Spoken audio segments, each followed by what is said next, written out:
Hi friends, welcome back to my YouTube channel. ಹೇಗಿದ್ದೀರಾ ಎಲ್ಲರೂ? ಇವತ್ತಿನ ವಿಡಿಯೋದಲ್ಲಿ ನಾನು ಈರುಳ್ಳಿ ಬಜ್ಜಿ ರೆಸಿಪಿ ತೋರಿಸ್ತಾ ಇದ್ದೀನಿ. ತುಂಬ ಚೆನ್ನಾಗಿರುತ್ತೆ ಈವ್ನಿಂಗ್ ಸ್ನ್ಯಾಕಿಗೆ. ಇದು ಟೀ ಕಾಫಿ ಜೊತೆ ಈರುಳ್ಳಿ ಪಕೋಡ ಮಾಡ್ತೀವಲ್ಲ, ಅದಕ್ಕಿಂತ ಸ್ವಲ್ಪ ಡಿಫ್ರೆಂಟ್ ಆಗಿರುತ್ತೆ. ದಿನ ಒಂದೇ ಥರ ಈವ್ನಿಂಗ್ ಸ್ನ್ಯಾಕ್ ಮಾಡಿ ಬೋರ್ ಆಗಿದ್ದರೆ ಈ ರೀತಿ ಒಂದು ಸಲ ಟ್ರೈ ಮಾಡಿ. ತುಂಬ ಚೆನ್ನಾಗಿರುತ್ತೆ. ಬನ್ನಿ ಇದನ್ನು ಹೇಗೆ ಮಾಡೋದು ಅಂತ ನೋಡೋಣ. ಮೊದಲಿಗೆ ನಾನಿಲ್ಲಿ ಒಂದು ಬೌಲ್ ಇಟ್ಟಿದ್ದೀನಿ. ಇದಕ್ಕೆ 2 ಈರುಳ್ಳಿನ ಈ ರೀತಿ ಸ್ಲೈಸ್ ಕಟ್ ಮಾಡಿ ಬಿಡಿ ಬಿಡಿ ಮಾಡಿಕೊಂಡು ಹಾಕ್ಕೊಳ್ತಾ ಇದ್ದೀನಿ. ಈ ರೀತಿ ಹಾಕ್ಕೊಳ್ಳಿ. ಇದಕ್ಕೆ ಕಡಲೆ ಹಿಟ್ಟು ಹಾಕ್ತಾ ಇದ್ದೀನಿ 3 ಟೇಬಲ್ ಸ್ಪೂನಷ್ಟು. ಹಾಗೆ ಮೈದಾ ಹಿಟ್ಟು 3 ಟೇಬಲ್ ಸ್ಪೂನಷ್ಟು ಹಾಕ್ತಾ ಇದ್ದೀನಿ. 2 ಸೇಮ್ ಕ್ವಾಂಟಿಟಿಯಲ್ಲಿ ಹಾಕಬೇಕು. ಈಗ ಇದಕ್ಕೆ ರುಚಿಗೆ ತಕ್ಕಷ್ಟು ಉಪ್ಪು ಹಾಕ್ತಾ ಇದ್ದೀನಿ. ಖಾರದ ಪುಡಿ ಅರ್ಧ ಟೀ ಸ್ಪೂನಷ್ಟು ಹಾಕ್ತಾಯಿದ್ದೀನಿ. ನಿಮಗೆ ಖಾರ ಯಾವ ರೀತಿ ಬೇಕೋ ಆ ರೀತಿ ಹಾಕ್ಕೊಳ್ಳಿ. ಸ್ವಲ್ಪ ಕರಿಬೇವು ಕಟ್ ಮಾಡಿ ಹಾಕ್ಕೊಂಡಿದ್ದೀನಿ. ಒಂದು ಹಸಿಮೆಣಸನ್ನು ಕಟ್ ಮಾಡಿ ಹಾಕ್ಕೊಂಡಿದ್ದೀನಿ. ಖಾರದ ಪುಡಿ ಕಡಿಮೆ ಮಾಡಿ ಬೇಕಾದರೆ ಹಸಿಮೆಣಸು ಜಾಸ್ತಿ ಮಾಡ್ಕೋಬೋದು. ಆದರೆ ಮಕ್ಕಳೆಲ್ಲ ತಿನ್ನುವಾಗ ಬಾಯಿಗೆ ಸಿಗ್ತಾ ಇರುತ್ತೆ, ಅದಕ್ಕೆ ನಾನು ಖಾರದ ಪುಡಿ ಜಾಸ್ತಿ ಹಾಕಿದ್ದೀನಿ. ಇದಕ್ಕೆ ಈ ಥರ ನೀರು ಹಾಕ್ಕೊಂಡು ಮಿಕ್ಸ್ ಮಾಡ್ಕೊಳ್ಳಿ. ಪಕೋಡ ಮಾಡುವಾಗ ನಾವು ಸ್ವಲ್ಪ ಕಡಿಮೆ ನೀರನ್ನು ಹಾಕ್ತೀವಿ. ಇದಕ್ಕೆ ಆಗುವಾಗ ಸ್ವಲ್ಪ ಜಾಸ್ತಿ ಹಾಕಬೇಕಾಗುತ್ತೆ ಈರುಳ್ಳಿ ಬಜ್ಜಿಗೆ. ಇದನ್ನು ಚೆನ್ನಾಗಿ ಮಿಕ್ಸ್ ಮಾಡ್ಕೊಳ್ಳಿ.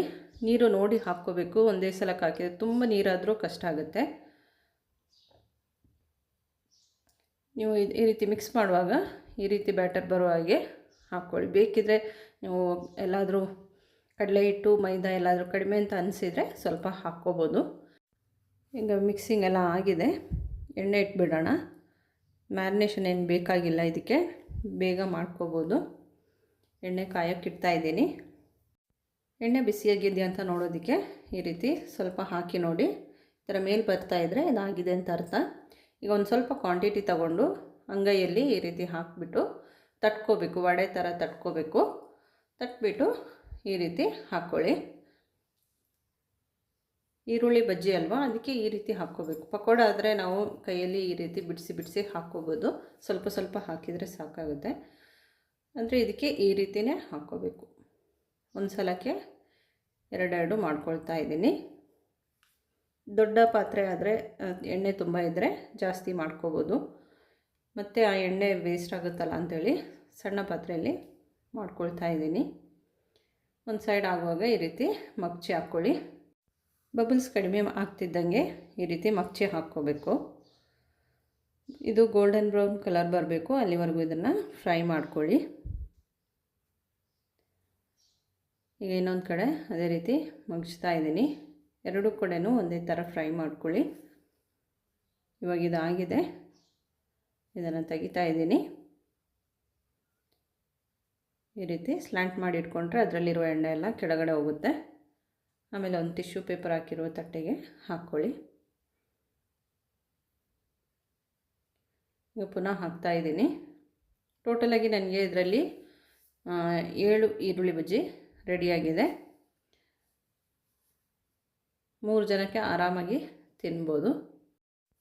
ಮನೇಲಿ ಎಷ್ಟು ಜನ ಇದ್ದಾರೋ ಆ ರೀತಿ ಡಿಪೆಂಡ್ ಆಗುತ್ತೆ ಎಷ್ಟು ಈರುಳ್ಳಿ ಹಾಕಬೇಕು ಅನ್ನೋದು. 3 ಜನ ಇದ್ದರೆ 2 ಈರುಳ್ಳಿ ಸಾಕಾಗುತ್ತೆ. ಸ್ವಲ್ಪ ಜಾಸ್ತಿ ಇದ್ದರೆ ಜಾಸ್ತಿ ಹಾಕ್ಕೋಬೇಕು. ನೋಡಿ, ಇವಾಗ ಇದು ರೆಡಿಯಾಗಿದೆ. ಈ ಕಲರ್ ಬರಬೇಕು. ನೋಡಿ ಯಾವ ರೀತಿ ಇದೆ ಅಂತ. ಇದೆಷ್ಟು ಕ್ರಿಸ್ಪಿ ಇದೆ ಅಂದರೆ ನೋಡಿ, ಕಟ್ ಮಾಡ್ತಿದ್ದಂಗೆ ಒಳಗಡೆ ಮಸಾಲೆ ತುಂಬ ಇರೋದಿಲ್ಲ. ನೋಡಿ, ನಾವು ಹಿಟ್ಟು ಅಷ್ಟೇ ಹಾಕಿರೋದು. ಜಾಸ್ತಿ ಹಾಕಿದರೆ ಹಿಟ್ಟಿಟ್ಟಿರುತ್ತೆ ಒಳಗಡೆ, ಅದಕ್ಕೆ ನೋಡಿ ಸ್ವಲ್ಪನೇ ಹಾಕ್ಕೋಬೇಕು. ತುಂಬಾ ರುಚಿಯಾಗಿರುವಂಥ ಈರುಳ್ಳಿ ಬಜ್ಜಿ ರೆಡಿಯಾಗಿದೆ. ನೀವು ಕೂಡ ಇದನ್ನೊಂದು ಸಲ ಟ್ರೈ ಮಾಡಿ. ವಿಡಿಯೋ ಇಷ್ಟ ಆದರೆ ಲೈಕ್, ಶೇರ್, ಕಮೆಂಟ್ ಮಾಡಿ. ಹಾಗೆ ಇದುವರೆಗೆ ನನ್ನ ಚಾನಲ್ ಸಬ್ಸ್ಕ್ರೈಬ್ ಮಾಡೋದೇ ನೋಡ್ತಾ ಇದ್ದರೆ ಸಬ್ಸ್ಕ್ರೈಬ್ ಮಾಡಿ, ನನಗೆ ಸಪೋರ್ಟ್ ಮಾಡಿ. Thank you for watching.